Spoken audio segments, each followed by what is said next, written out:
নমস্কাৰ জনাইছোঁ সকলোকে নতুন এটি ভিডিঅ'লৈ। আজি মই আপোনালোকক ক'ম পেটিএম এটা শুদ্ধকৈ কেনেকৈ চলোৱা হয়। কাৰণ পেটিএম এটাত বহুতো এপ্লিকেশ্যন থাকে, পেটিএম এটাত বহুত কিবা কিবি কৰিব পাৰি তাৰমানে। তো কোনটো অপশ্যনত কি কৰা হয় গোটেইখিনি মই আপোনালোকক এই ভিডিঅ'ত জনাবলৈ চেষ্টা কৰিম। আপোনালোকে ভিডিঅ'টি একেবাৰে স্কিপ নকৰাকৈ শেষলৈকে চাই থাকিব, কাৰণ এইটো ভিডিঅ' বহুত ইম্পৰ্টেণ্ট হ'ব গৈ আছে সকলোৰে বাবে, বিশেষকৈ যিসকলে নতুনকৈ পেটিএম চলাব বিচাৰে বা পেটিএমৰ বিষয়ে নাজানে, তেওঁলোকৰ হয়তো বহুত হেল্প হ'ব পাৰে এই ভিডিঅ'টি। তো এক নম্বৰতে কওঁ, যিসকলৰ পেটিএম অলৰেডি খোলা আছে, মোৰ পেটিএম অলৰেডি আছে, সেইটো কাৰণে ইয়াতে ডাইৰেক্টলি মই ক্লিক কৰি এইটো ইণ্টাৰফেচ পাইছোঁ। তাৰ পাছতে এতিয়া আমি স্কেন এণ্ড পে'ত যদি আমি ক্লিক কৰোঁ, স্কেন এণ্ড পে'ত ক্লিক কৰাৰ লগে লগে আপোনালোকে দেখে নহয়, আপোনালোকে যদি হোটেলত কিবা খায় তেতিয়াহ'লে বা দোকানত কিবা বস্তু ল'লে আজিকালি অনলাইন পে'মেণ্ট কৰি দিয়ক বুলি কয়। যদি কেছ নাই আপোনালোকৰ, তেতিয়াহ'লে অনলাইন পে'মেণ্ট কৰি দিয়ক বুলি কয়। তেতিয়াহ'লে আপোনালোকে সাধাৰণতে যিখন বাৰক'ড ষ্টেণ্ড এডাল থাকে তাত বাৰক'ড কৰি স্কেন কৰি এনেকৈ পে' কৰি দিব লাগে। বাছ ইমানেই কথা। স্কেন ল'ব, স্কেন লোৱাৰ পাছতে পে'মেণ্টটো কৰি দিলে হ'ল। এইটো এক নম্বৰ পইণ্ট। 2 নম্বৰ পইণ্ট হ'ল, আপোনালোকে মোবাইলত মোবাইল বুলি য'ত লিখা আছে মোবাইলত ক্লিক কৰক। ক্লিক কৰাৰ লগে লগে আপোনালোকৰ পে'টিএম বা ফোনপে' বা গুগল পে' যাৰ আছে সকলোবোৰ ইয়াতে দেখুৱাব। তো মোবাইল নম্বৰ দিয়াৰ লগে লগে যিমান আছে গোটেইখিনি মোবাইল নম্বৰে ইয়াত শ্ব' কৰিব আৰু আপোনালোকে পে'মেণ্ট দি দিব পাৰিব। এইটো হ'ল মোবাইল নম্বৰৰ জৰিয়তে কেনেকৈ পইচা দিয়া হয়। আৰু 1 নম্বৰতে শিকিলোঁ আমি স্কেন এণ্ড পে', স্কেন কৰি আপোনালোকে কেনেকৈ পে' কৰিব পাৰিব। আৰু 3 নম্বৰত আছে UPI এপছ মানে কথা হ'ল যেনেকৈ ফোনপে', গুগল পে', এয়াৰটেলমানি হ'ব পাৰে বা অন্যান্য তেনেকৈ UPI পে' হ'ব পাৰে। তো আপোনালোকে ইয়াত ক্লিক কৰিব। ক্লিক কৰাৰ লগে লগে ট্ৰেন্সফাৰ টু বেংক একাউণ্ট কৰাৰ লগে লগে এইখন ইণ্টাৰফেচ আহি যাব। ইণ্টাৰফেচ অহাৰ পাছত আপোনালোক এণ্টাৰ বেংক একাউণ্ট, ইয়াতে আপোনালোকে কোনটো বেংকত পইচা পঠিয়াব। ছাপ'জ আপুনি SBIত পঠাওক বা বেংক অফ বৰোদাত পঠাওক, ইউনিয়ন বেংক, ইয়াতে বহুতো বেংক দেখা পাইছে। PNBত পঠাওক, কানাড়া বেংকত পঠাওক, আপোনালোকে য'তেই নপঠাওক। মই উদাহৰণস্বৰূপে SBI ক্লিক কৰিছোঁ। SBI ক্লিক কৰাৰ পাছত আপোনালোকে ইয়াতে একাউণ্ট নম্বৰটো, আপোনালোকৰ যি একাউণ্ট নম্বৰ আছে সেই একাউণ্ট নম্বৰ দিব। আৰু IFSC কোডটো দিলে ভাল, আৰু যদিও নিদিয়ে তেতিয়া এইটো অপশ্যনেল হয়। আৰু যদি আপোনালোকে নিজৰ IFSC নাম্বাৰটো নাজানে, তেনেহ'লে ইয়াত ফাইন IFSC বুলি দিব। ফাইন IFSC বুলি দিয়াৰ পাছত এনেকুৱা এখন ইণ্টাৰফেচ আহিব মোবাইলতে, কাৰণ এয়া হ'ল মোবাইল বেংকিং হয়। তো চিলেক্ট বেংক, আপোনাৰ কি বেংকত আপুনি পঠিয়াব সেই বেংকখন আপুনি চিলেক্ট কৰিব লাগিব। মই ইয়াতে ষ্টেট বেংক অফ ইণ্ডিয়া দিম, কাৰণ মই state bank of India select কৰিছোঁ। ষ্টেট বেংক অফ ইণ্ডিয়া আহি গ'ল। আপোনালোকে চাৰ্চ কৰাৰ লগে লগে আহি যাব।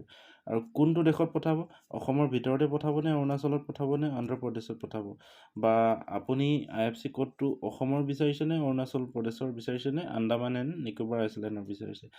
যিহেতু মই অসমৰ বিচাৰিছোঁ, আপুনি যদি অসমৰ বিচাৰিছে অসমৰে ক্লিক কৰিব। আসাম বুলি দিলোঁ।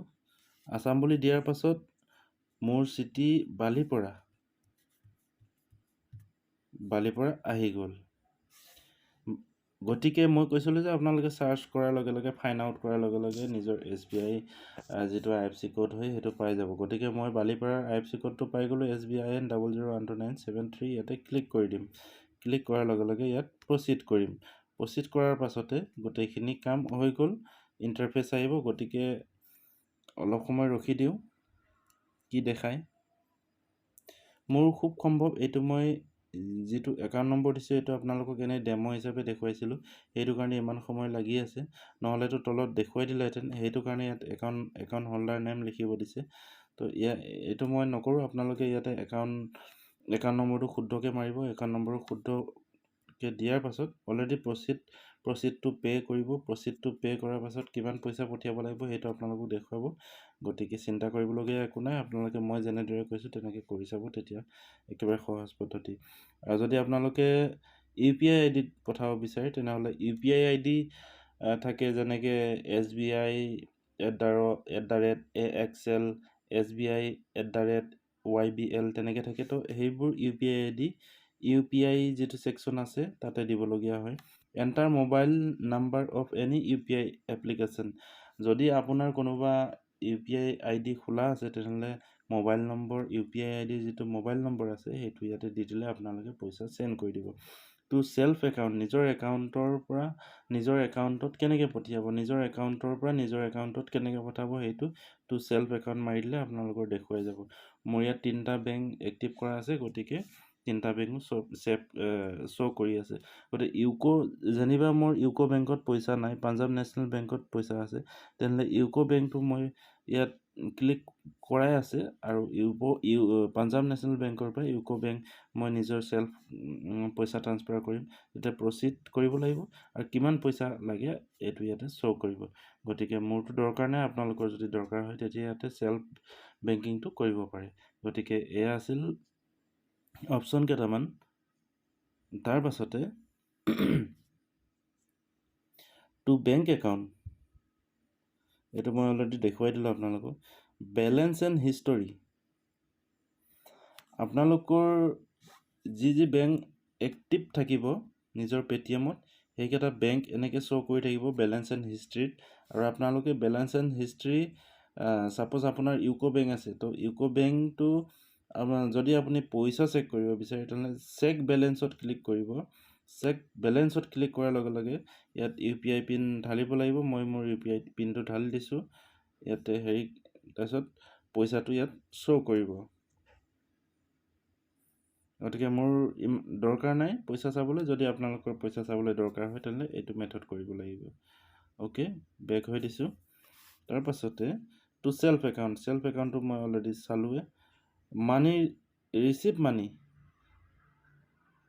ৰিচিভ মানিত QR কোড আছে। QR কোডটো আপোনালোকে ইউজ কৰি বেলেগে যদি কোনোবাই পইচা পঠিয়াব বিচাৰে তেনেহ'লে আপোনালোকে এইটো শ্বেয়াৰ কৰি দিলে হ'ল। তেতিয়া আপোনাৰ বেংকত, আপোনাৰ পে'টিএমত কোনোবাই পইচা পঠাব বিচাৰিলে পইচা পঠাই দিব পাৰিব QR কোড স্কেন কৰি। অ'কে, তো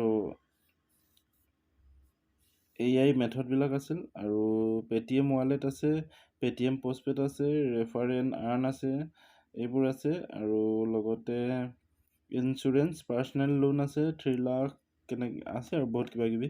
তাৰপিছতে আপোনালোকে যদি নিজৰ আগতে কি ছিষ্টেম আছিল, আমি কোনোবা এখন দোকানত গৈ আমি কৰিবলগীয়া হৈছিল, মোবাইল ৰিচাৰ্জ কৰিবলগীয়া হৈছিল। এতিয়া আমি কোনো দোকানত যাব দৰকাৰ নাই, আমি মোবাইল ৰিচাৰ্জ নিজৰ মোবাইলতে কৰি ল'ব পাৰোঁ। ৰেণ্ট ভায়া ক্ৰেডিট কাৰ্ড আমি ৰেণ্টো দিব পাৰোঁ এই পে'টিএমৰ জৰিয়তে। DTH recharge, TV recharge, DTH recharge আমি নিজৰ মোবাইলৰ পৰাই কৰি ল'ব পাৰোঁ। ইয়াতে অপশ্যন আছে, ইয়াত ক্লিক কৰাৰ লগে লগে আপোনালোকে নিজৰ DTH ৰিচাৰ্জটো কৰি ল'ব পাৰিব। ইলেক্ট্ৰিচিটি বিল, আমি ইলেক্ট্ৰিচিটি বিল দিবলৈ কাৰণে আগতে দীঘলীয়া শাৰী পাতিছিলোঁ ইলেক্ট্ৰিচিটি অফিচত। গতিকে এতিয়া আৰু ইলেক্ট্ৰিচিটি অফিচত ভিৰ কৰিব দৰকাৰ নাই। যদি কিবা প্ৰব্লেম হয় তেতিয়াহে যাব, নতুবা আপোনালোকে ইলেক্ট্ৰিচিটি বিল নিজৰ মোবাইলতে দি ল'ব পাৰিব। ক্ৰেডিট কাৰ্ডৰ দ্বাৰা আপোনালোকে পে'মেণ্টটো কৰিব পাৰিব যদি বজাৰ চজাৰ কিবা কৰে। গুগল পে' ৰিচাৰ্জ আজিকালি প্ৰায় ল'ৰা ছোৱালীয়ে গেম খেলে, আৰু গেমৰ গুগল প্লে' ইয়াৰ পৰাই কাটিব পাৰি। 200 কাটে, 1000 কাটে, 10,000 কাটে, 20,000 কাটে। এডুকেশ্যন ফিজো দিব পাৰি। আৰু ভিউমৰ আৰু চাবলৈ কাৰণে ভিউমৰ ইউজ কৰিব লাগিব। তাৰপাছতে loan and credit cards, Paytm postpaid, free credit score, personal loan, credit card, এইবিলাক যাৰ দৰকাৰ আছে সেইবোৰ ইউজ কৰিব। গতিকে মোৰ দৰকাৰ নাই, বা আপোনাৰ দৰকাৰ নাই, ইমান কৰিব নালাগে। তাৰ পাছতে ইয়াতে আছে টিকেট বুকিং। আপুনি ফ্লাইটৰ টিকেট কাটিবলৈ হ'লে ক'ৰবাত যাবলগীয়া হৈছিল, কোনোবা শ্বপত চাইবাৰ কেফেত যাবলগীয়া হৈছিল, এতিয়া আপোনালোকে নিজৰ ফ্লাইটৰ টিকেট নিজে কাটি ল'ব পাৰিব। বাছ টিকেটো যেনেকৈ অনলাইন ৰেড বাছ, এইবোৰ বাছ টিকেটো কাটি ল'ব পাৰি পে'টিএমৰ জৰিয়তে। ট্ৰেইন টিকেটো কাটি ল'ব পাৰি।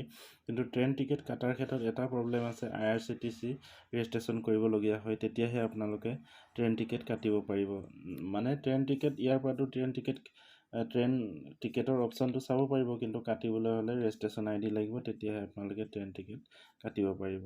ট্ৰেইন টিকেটৰ মেইন প্ৰব্লেমটো সেইটোৱে। মুভি টিকেট, যদি আপোনালোকে কোনোবা এখন মুভি চাব বিচাৰে, তেতিয়া অনলাইন আপোনালোকে মুভি টিকেটো কাটিব পাৰে। আপোনালোকে আজিকালি বেছিভাগ অনলাইন পে'মেণ্টে হয়, যেনেকৈ অসমীয়া ফিল্মেই হওক বা হিন্দী ফিল্মেই হওক বা ইংৰাজী ফিল্মেই হওক, আপোনালোকে নিজৰ ওচৰৰ যিখন চিনেমা হল আছে, চিনেমা হলত নোযোৱাকৈ আপোনালোকে ঘৰতেই কাটি চিনেমা হলত ডাইৰেক্টলি এণ্ট্ৰি কৰি আপোনালোকে চিনেমা চাব পাৰে। ফাষ্টেগ ৰিচাৰ্জ, যিবোৰ টোল গেটত চেক কৰে ফাষ্টেগ ৰিচাৰ্জ, তো আপোনালোকে ফাষ্টেগ ৰিচাৰ্জটো আপুনি নিজৰ গাড়ীখনৰ নিজেই কৰি ল'ব পাৰি। ইভেণ্ট টিকেট, এইটো অলপ মই ভালদৰে নাজানো ইভেণ্ট টিকেটটো। আৰু মেট্ৰ' টিকেট, যিবিলাক চহৰত মেট্ৰ' ট্ৰেইন থাকে তাতে মেট্ৰ' টিকেটছ কাটিবলগীয়া হয়। চ' আপোনালোকে কেতিয়াবা যদি মেট্ৰ' ট্ৰেইনত উঠিবলগীয়া হয়, নিজৰ পে'টিএমৰ পৰাও মেট্ৰ' টিকেট কাটিব পাৰি। বাই ফাষ্টেগো কিনিব পাৰি ইয়াৰ পৰা। অ'পেন ডিমেট একাউণ্টটো খুলিব পাৰি। Invest with 500, invest and trade in ষ্টকত যদি আপোনালোকে পইচা থ'ব বিচাৰে, তেনেহ'লে ইয়াতে invest and trade in stock এটা অপশ্যন আছে, তাতে কৰিব পাৰে। আৰু মুতুল ফাণ্ডছ, এইবোৰো আছে। কেছবেক অফাৰ কি আছে এইবোৰ। ইঞ্চুৰেঞ্চ, আপোনালোকে বাইক ইঞ্চুৰেঞ্চো কৰিব পাৰে, কাৰ ইঞ্চুৰেঞ্চো কৰিব পাৰে, পে'মেণ্ট প্ৰচিডো কৰিব পাৰে। গতিকে ইমানখিনি আমাক দৰকাৰ নাই। আমি নিজৰ যিখিনি কৰিবলগীয়া কাম, পে'মেণ্ট ট্ৰান্সফাৰ কৰা বা মোবাইল ৰিচাৰ্জ কৰা, TV ৰিচাৰ্জ কৰা, এইখিনি জানিলেই যথেষ্ট। গতিকে আজিৰ ভিডিঅ'টো কেনে পালে আপোনালোকে নিশ্চয় জনাবলৈ নাপাহৰিব। আৰু যিসকল মোৰ নতুন বন্ধুৱে চাই আছে, তেখেতসকলে ছাবস্ক্ৰাইব কৰি দিবলৈ নাপাহৰিব।